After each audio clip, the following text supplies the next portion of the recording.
নজরে সূরা আল কাহফ সূরা নম্বর 18, মক্কি সূরা, মক্কার শেষ যুগে অবতীর্ণ।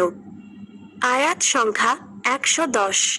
তারতিব বিন নুজুল, অবতীর্ণের ধারাবাহিকতা, 69তম সূরা, সূরা আল গাশিয়াহের পর এবং সূরা আনু নাহলের পূর্বে নাজিল হয়। নামের রহস্য, কাহফ অর্থ গুহা। এই সূরায় গুহায় ঠাঁই নেওয়া কয়েকজন যুবকের গল্প উঠে এসেছে। তখনকার এক রোম শাসক মূর্তি পূজা করার জন্য বেজায় চাপ দিচ্ছিল ওই যুবকদের।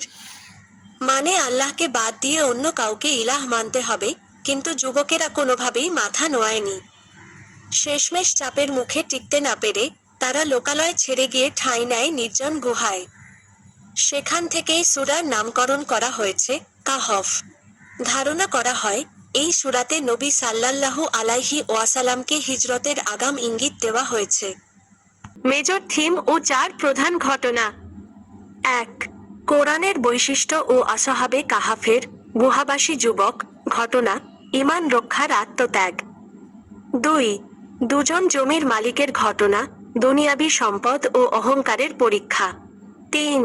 মূসা ও খিজির এর ঘটনা। 4.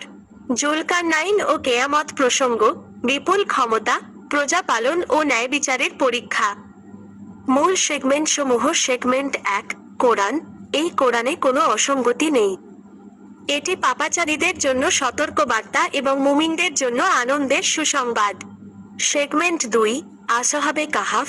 ঈমান বাঁচাতে অনিশ্চিত ভবিষ্যতের মুখে গুহায় আশ্রয় নেওয়া যুবকদের আল্লাহ বিশ্বজুড়ে যুবসমাজের জন্য রোল মডেল বানিয়ে দিয়েছেন।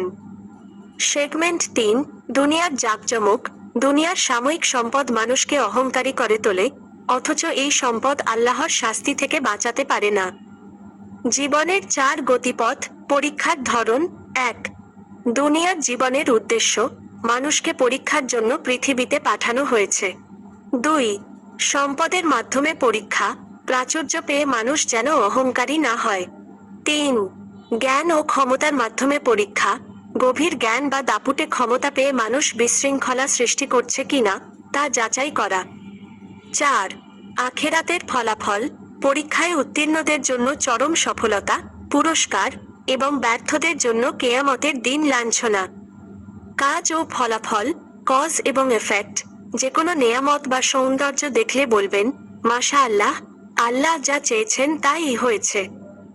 এর ফলে আল্লাহ তাআলা সেই নেয়ামতে বরকত দান করেন এবং সব ধরনের ক্ষতি থেকে রক্ষা করেন।